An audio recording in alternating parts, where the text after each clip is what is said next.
Very good. You look great. You look great. You look great. Both look great. You look great. I mean, we're all great. You look this great. is nice. Yeah. This is nice. This is nice. Yeah. A green T-shirt. That's all he's done. Yeah, but it's simple. It's effective. Yeah, no, it's true. It's a good colour.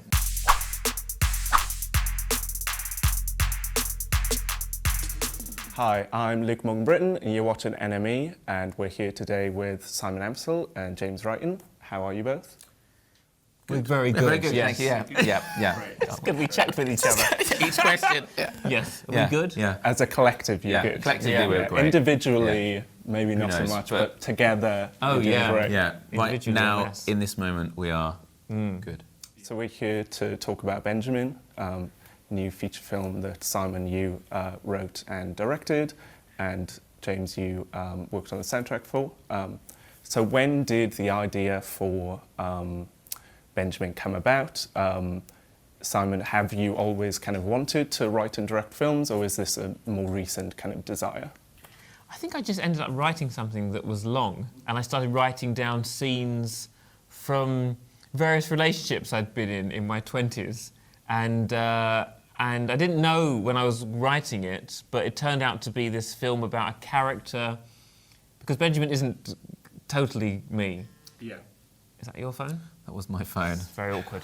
Very awkward, James. You can keep it. You can take it on camera. It might be a little nice snippet Nice little- to your what? Take the camera? everyday life. Every day. Take just leave the- it there. What are you doing? Don't bring it back. Has it always been a kind of desire to get into films? Oh, right. I mean, so as a kid, there was a point when I was 10 years old and a sister came, you know, in the way that... My parents had a new baby, is what I mean to say. A sister came, you know, and a camcorder was purchased to document the arrival. The arrival, not yeah. the arrival, but the, you know, Birth. the First few years. the growing of this Yeah. child. Pre-iPhone. I stole the camcorder. Yeah. And started doing like puppet shows and things with my brother. So that was probably the first moment like making stuff with a camera. And then at the same time, I was also interested in stand-up comedy and television. So it's all kind of happened on the same. There's been a. You're looking at me like you really want me to make sense. I don't. Just at some point, it will make sense. No, it do make sense to me, totally. So it's always been one of kind of many It's one, yes. creative interests. That's exactly. Thank goodness you're here. So yes, but really, I think I just wrote something that demanded the kind of the arc of a film. Yeah. I think that's the thing, and also I thought it'd be quite fun. I suppose.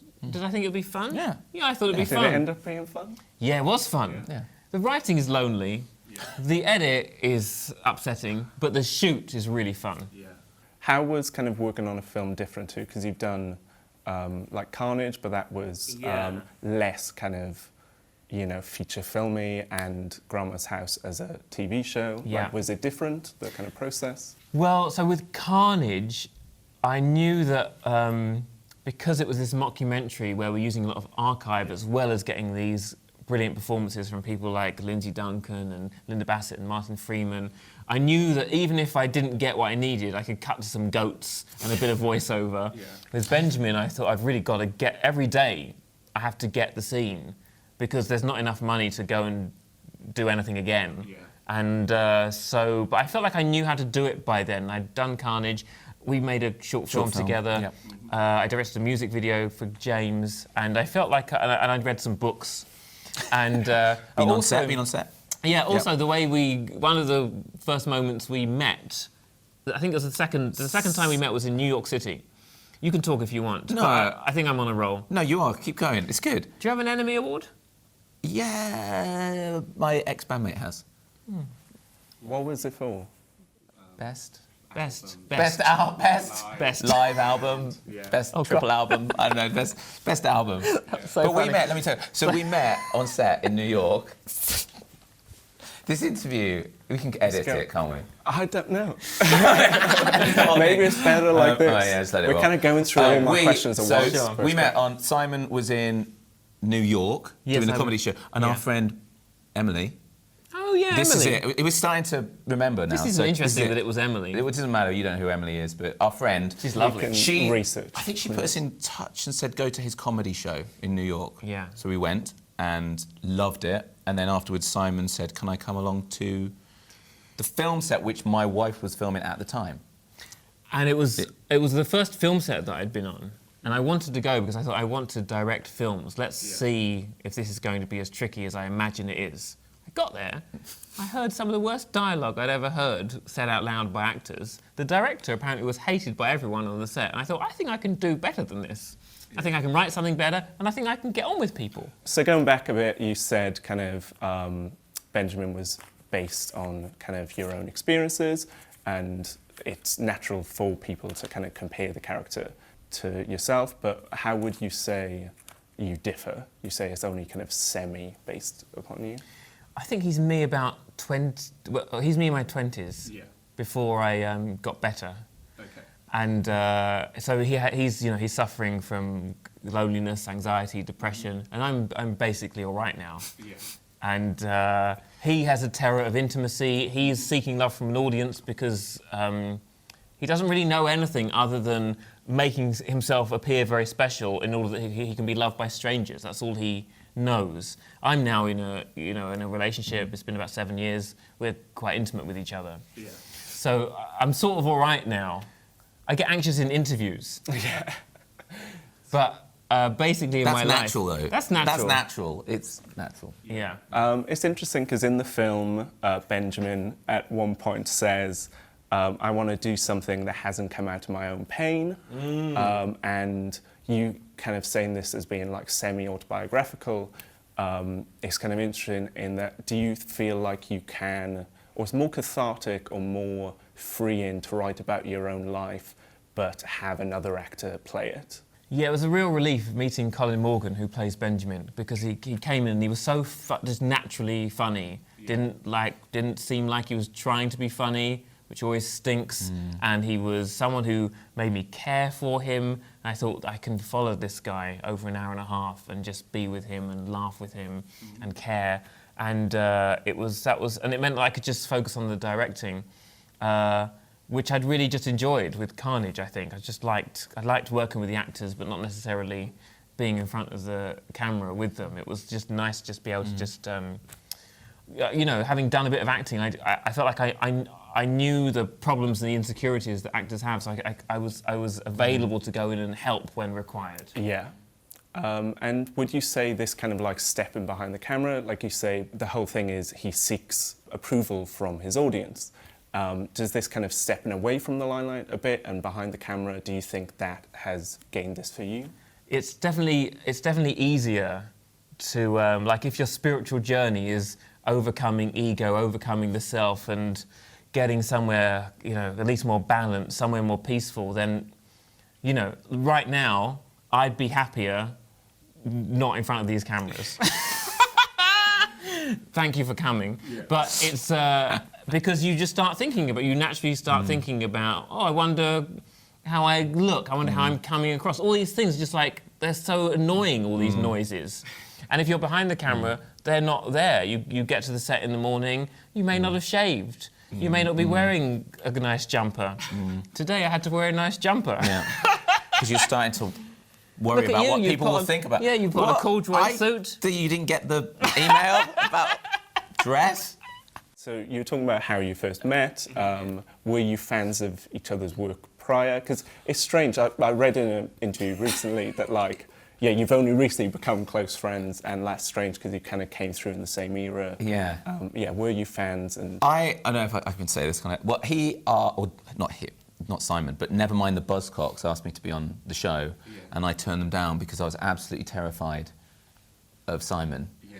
And yeah, and so we didn't meet. So we didn't meet then, and then at parties I'd always ignore him, or he would ignore me. What do you mean? I was joking. We would always. We were at various times we worked this out. We'd been at parties where we probably saw each other, said hello, and then that was it. But then we met properly in New York. And then after that, I think we got back to London. Were you a fan of mine? That's the question. Of course I was. Yeah. Of course I was. I grew up I grew up watching you, What Simon. do you mean? We grew Pop up at the world. same... Oh, I see. Oh, Because yeah. we were kind of the same. We're kind of the same yeah, age. Kind of. But kind of, you know, who didn't? You know, I mean, like, you know, I love Pop World, Feeling Buzzcocks, very warm Grandma's now. House. You know, I mean, And yeah, how do you approach kind of working on the soundtrack as compared to writing an album? I mean, it's music, so it's the same world, but it's completely different because it's not.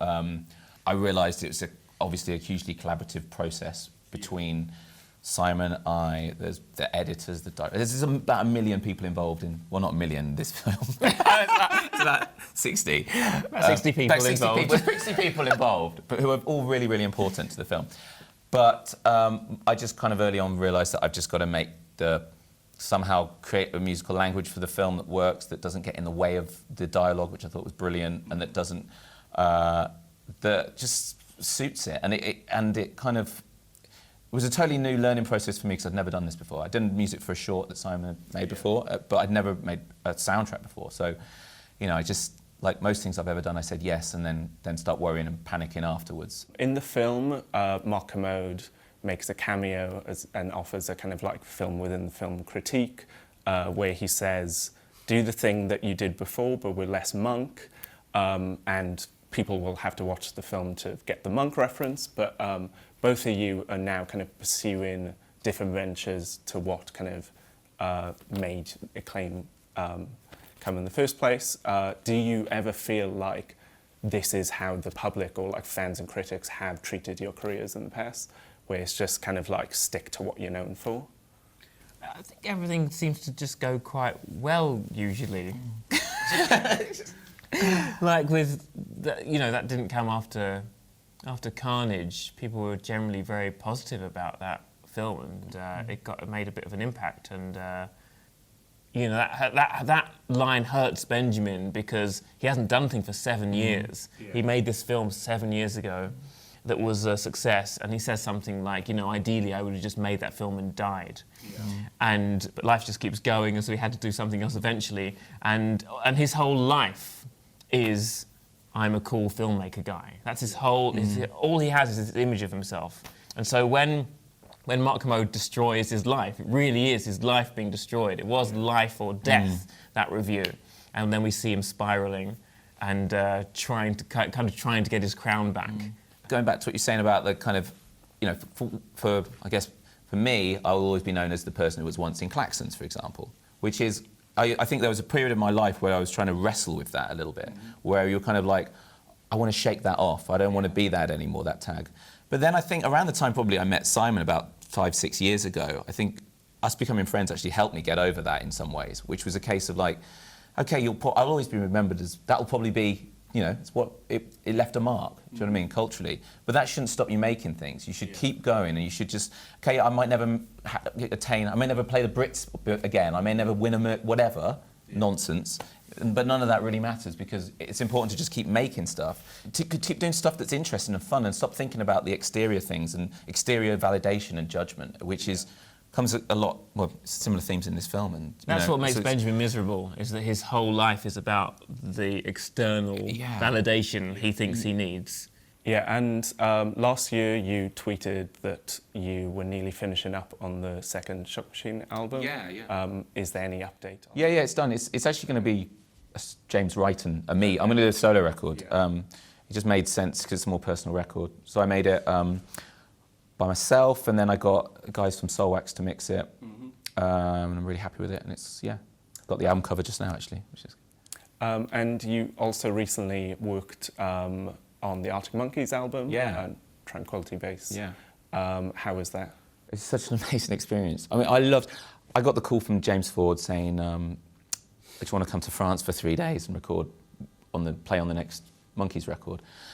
And, you know, I've known the guys in the band we played shows together for years, you know, I've known for a long time, and I was very, very excited to be a part of it, because it was just, it was recording at Le Fret, which is one of the studios I'd always wanted to go to, when Nick Cave made his last record, and numerous amazing acts have worked there. And it's in the suburbs of Paris. It's like by the Seine. It's a beautiful studio in a old kind of French chateau.